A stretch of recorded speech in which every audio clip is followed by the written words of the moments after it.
George Soros, the Democratic Party, and Hillary Clinton. That is the subject of this evening's Talking Points memo. As you may know, the 85-year-old billionaire is a far-left fanatic whose Open Society organization advocates no borders anywhere in the world. According to Soros, everyone should be able to go wherever they want for any reason and stay there. Recently, hackers believed to be backed by Russia exposed more than 2,000 documents connected to Soros and his Open Society. The information very disturbing. Soros has given about $10 million to groups opposed to the policies of Israel. He has funded individuals accusing Israel of war crimes. He has given a variety of grants to people who literally hate the Jewish state of Israel. In addition, Soros has funded investigations of individuals here in the USA who are opposed to radical Islam. People like Pamela Geller, Frank Gaffney, Liz Cheney, and Cliff May. Mr. May will be here in just a few moments. Finally, George Soros has donated about $13 million to the Democrats this election cycle. That includes $7 million to a Hillary Clinton super PAC. 12 years ago, here's what Mrs. Clinton said about George Soros. We have been given an extraordinary blessing, and at this moment in time, our country needs us. And we need people like George Soros, who is fearless and willing to step up when it counts. Now, to be fair, that soundbite is dated, but the Clinton campaign is accepting money from Soros this year, as stated, and that may present a problem for the secretary. You may remember that Donald Trump got hammered by the media for not disavowing David Duke quickly enough. Duke, of course, a far-right hater. But now we have a far-left individual, Soros, bent on harming Israel, America's strongest ally in the Middle East. So how will the media cover that? Again, Soros, one of the biggest donors to the Democratic Party. Talking Points believes the mainstream press will largely ignore the Soros story, even though it's very important. Does the Democratic Party advocate open borders worldwide, a situation that would make it easy for Islamic terrorists to kill at will anywhere? Does the Democratic Party support the enemies of Israel? Do Jewish voters even know what's happening? Again, a major situation brought to you by Russian hackers and presented to a largely apathetic press when it comes to reporting the truth about the upcoming election. Summing up, the Democratic Party must comment on George Soros and his activities. We've requested a statement from the DNC, and we will let you know tomorrow if they reply. And that's a memo. Now for the top story reaction. Joining us from Washington is the aforementioned Cliff May, president of the Foundation for Defense of Democracies. First of all, do you know anything more about Soros and his crew stalking you or whatever they're doing?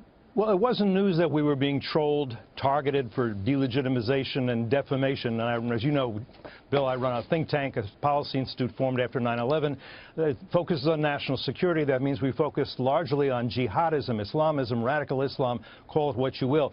We knew there were these various individuals on they were tweeting against us. They were publishing articles, mostly in left-wing journals, about us, trying to dig up dirt on us. What we didn't know until last weekend was that George Soros was giving them hundreds of thousands of dollars in order to do this. That came as a surprise. All right, so they're paid assassins to try to get you and the other people we mentioned.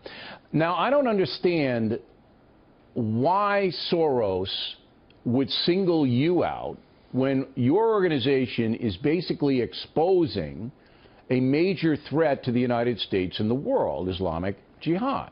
That's what you do. So why would Soros want to muzzle you or hurt you? You know, this was worse 5 years ago than it is now, but it's not over. There are a lot of those who think, look, this is violent extremism. It has no relationship whatsoever to Islam. You can't even talk about that. If you say, look, not that we have a problem with Islam, but I would say we have a problem with movements within Islam, then you must be an Islamophobe. And I don't mind if people want to debate me, argue with me. People come on your show and debate. It's very edifying. It's very entertaining. But what they want to do when they call you an Islamophobe is they want to shut you down. They want to get you out of the debate. It's like a homophobe or a bigot, a racist and all that. But why does he want to shut you down? Is George Soros loony enough to think that an open border world, a borderless world, where ISIS could move wherever they want with any problem, is a safe world, is a good thing? Is he that crazy?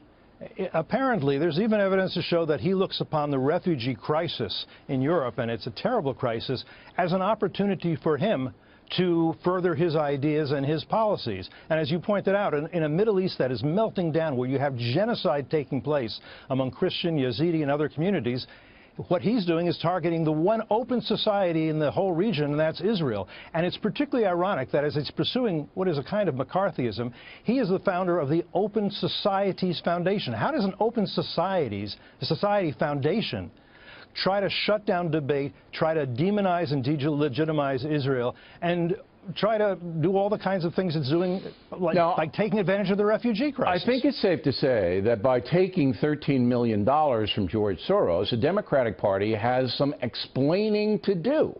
Do they not?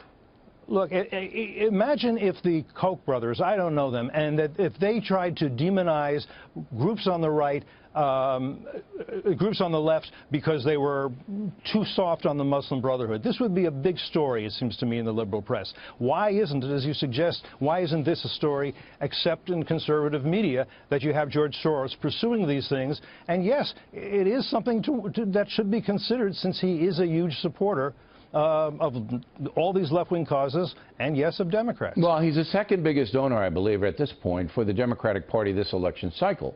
Yet, as you pointed out, and we're not a conservative show, as you know, Mr. May. I mean, this is a really interesting story.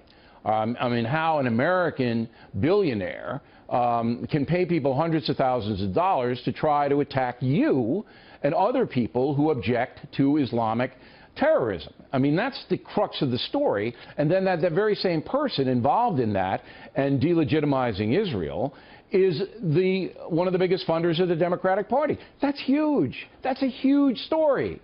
That would be like the Klan coming up with money and pumping it into the Republican Party. I mean, think about it. The Klan, a racist crew, all right, who wants to put Jews and blacks and minorities in a bad position, okay?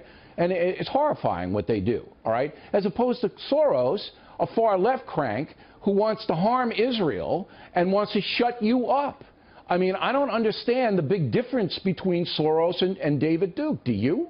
I don't, and I think that members of the more liberal and more progressive press ought to be answering why this isn't newsworthy, why only certain things are newsworthy, and why somebody far to the left and further to the left than they are, why they won't investigate, report, cover, and talk about these things. Where is this? And where is it? I don't think you're going to see it in tomorrow's papers. Now, to be fair, we looked for connections between Soros and President Obama. We did not find any. In fact, the two had a falling out of some kind. But Hillary Clinton, you know, she's $7 million already into her campaign from Soros. So, again, we need to get to the bottom of this. And, Mr. Mayor, we appreciate you coming on.